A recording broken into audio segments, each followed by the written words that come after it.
Hey people, so as you can see, I have these.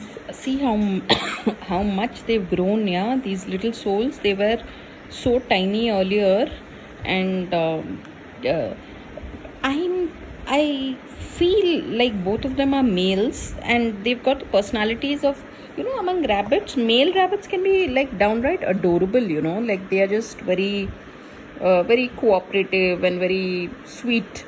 Female rabbits also, but male rabbits in particular. But see, that's my voting mark. And but yeah, so it's just, so I'm presuming these two are males.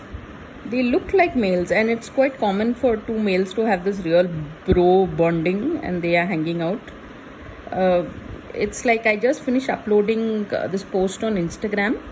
People do try and follow my Instagram page. It's Amrita Suresh 111.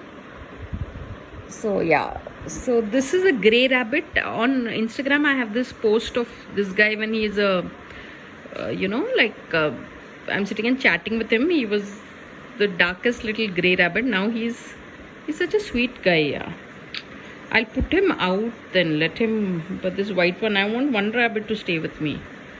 Okay, I think I'll put him out. That's what I'll do. Okay, yeah.